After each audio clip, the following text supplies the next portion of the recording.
Bienvenidos. En este video resolveremos una pregunta sobre transferencia de energía entre hielo y agua. Antes de empezar a resolver la pregunta, nuestro protocolo. Calma, las preguntas siempre se pueden resolver. Hay una fórmula para todo. Usa de manera eficiente tu cuadernillo de fórmulas. Usa tus habilidades matemáticas y tus conceptos de física. Antes de pasar a resolver la pregunta, es interesante explorar la relación que hay entre calor, energía y temperatura. Para esto, utilizaremos una simulación tomada del sitio web Física con Ordenador del profesor Ángel Franco para explorar esta relación. La simulación plantea que hay una masa de cierto valor, en este caso 90 kilogramos, colgando de un sistema dinámico de cuerdas y poleas. Este sistema hace rotar unas paletas, que son estas que estoy señalando acá, algunas de las cuales están dentro de este líquido que la simulación establece como agua. Todo esto ocurre dentro de un contenedor que está térmicamente aislado, quiere decir no hay transferencia de energía entre el interior del contenedor y el exterior, y se mide la temperatura del agua con un termómetro. Limpiemos un poco acá. Cuando yo active la simulación y la masa comience a bajar, la masa perderá energía potencial de gravedad porque la altura será cada vez menor. No olvidemos que la energía potencial gravitatoria es masa por gravedad por altura. La masa es constante, la aceleración de gravedad es constante, va a perder altura, luego va a perder energía potencial de gravedad. Por conservación de la energía, esa energía tiene que ser transferida a alguna parte del sistema. Perdón. Ok. Dejemos correr la simulación. Veremos que la altura de la masa disminuye y vemos que la temperatura del agua aumenta sin ningún tipo de contacto con calor, con fuego, etc. Quiere decir que el aumento de temperatura es consecuencia del movimiento de las paletas. Esto se puede interpretar como que la energía potencial que está perdiendo la masa al caer está siendo transferida en energía cinética a las paletas y a las moléculas de agua, proceso el cual hace que la temperatura del agua aumente. Como conclusión, podemos decir que la energía que la masa está perdiendo al caer está siendo transferida al agua como energía cinética. Esto ocasiona un aumento de temperatura en el agua. Eso confirma el concepto de que la temperatura es una medida de la energía cinética promedio de las moléculas de una sustancia, en este caso del agua. Esta simulación nos ejemplifica muy bien el concepto de calor, que es la transferencia de energía debido a una diferencia de temperatura entre dos cuerpos, pero sí ejemplifica bien la relación entre la energía y la temperatura. Detén tu video ahora y verifica que la explicación tiene sentido para ti. Utilizando de nuevo una simulación de la página Física con Ordenador del profesor Ángel Franco, vamos a explorar qué ocurre cuando se le transfiere energía a una sustancia. ¿Cuáles son los posibles comportamientos de una sustancia cuando se le transfiere energía?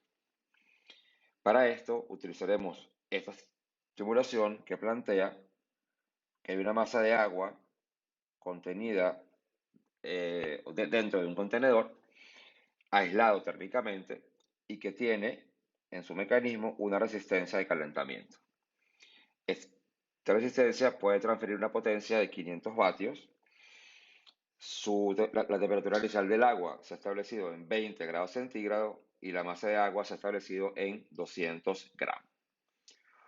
Cuando se deja correr la simulación, nos damos cuenta de que la temperatura inicialmente aumenta y luego llega a un valor en el cual la temperatura no aumenta más, pero el agua cambia de estado de la materia.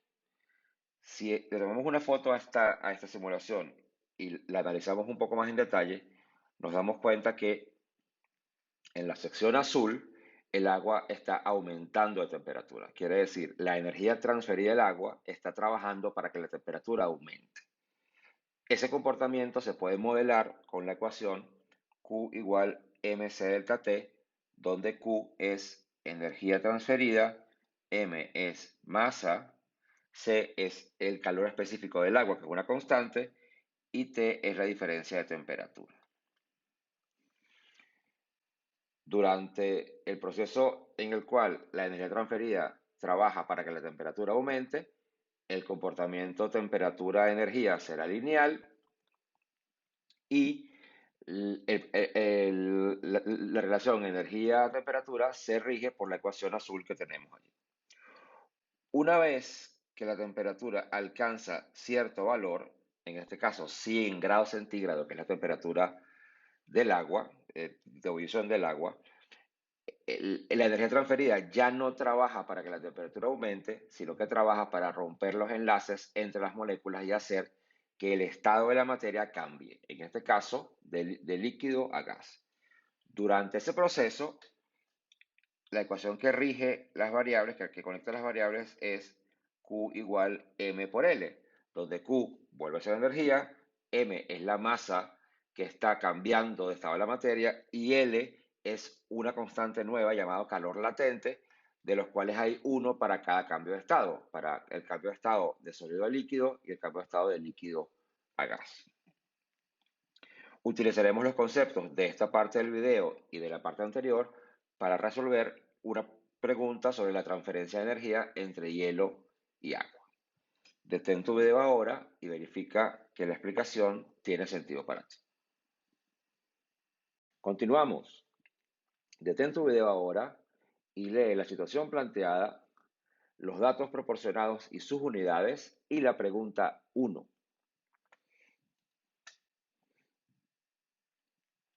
La pregunta plantea estimar el valor del calor latente de fusión del hielo. Para recordar un poco, basado en lo que vimos anteriormente, tenemos una ecuación Q igual M por L que rige el comportamiento de una sustancia que está cambiando de estado. Esa letra L, ese factor L que está allí en esa ecuación, es lo que se llama calor latente. Quiere decir que L, calor latente, es Q entre M.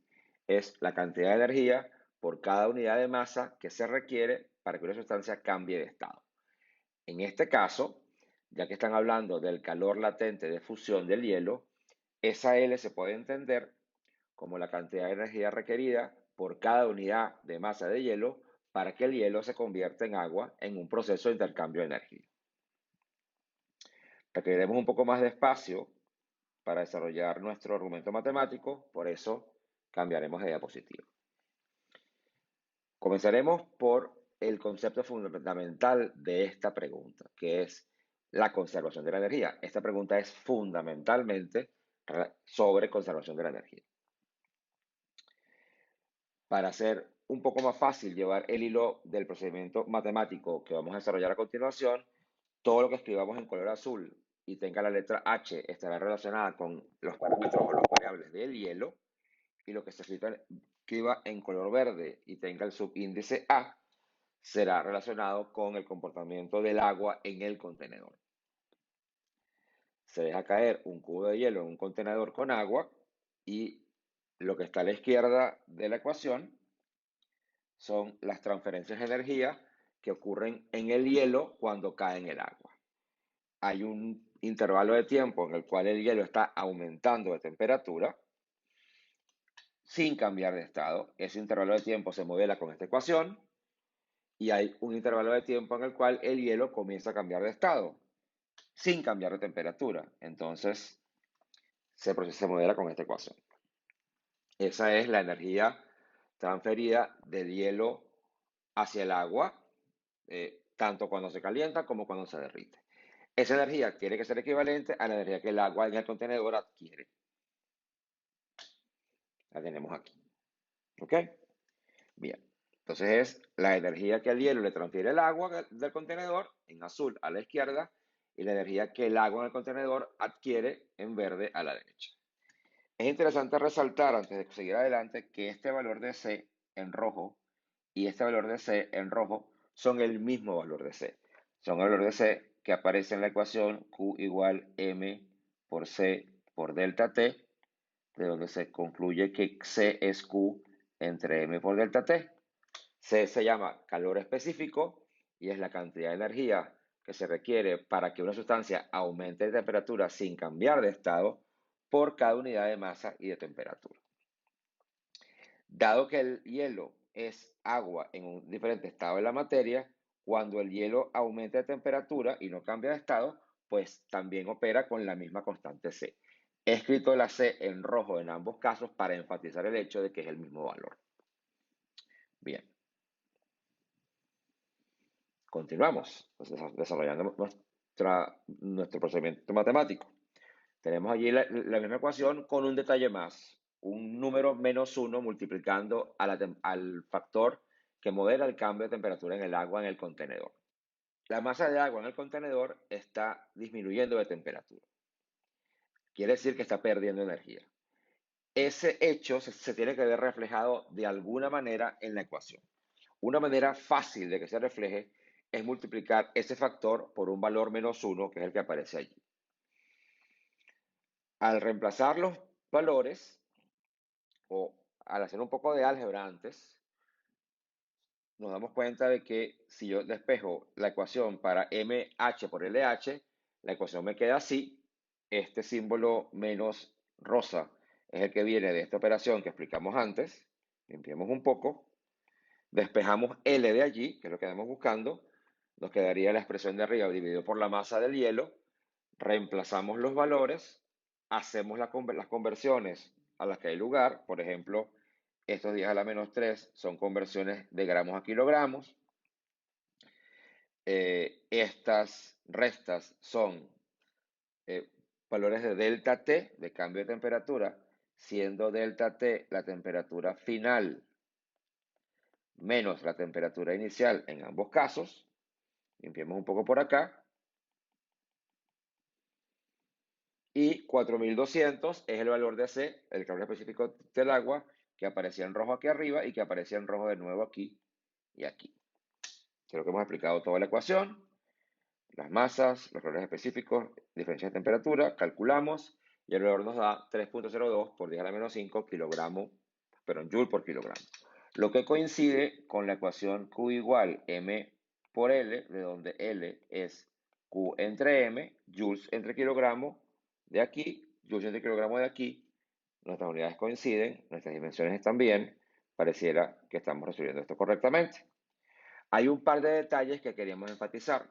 Uno, el valor C, 4200, involucra una unidad de temperatura en grados Kelvin. Y estamos operando los delta T, este factor y este, en grados centígrados. Y eso podría hacernos un poco de ruido, ya que siempre decimos que debemos tener todo en la misma unidad.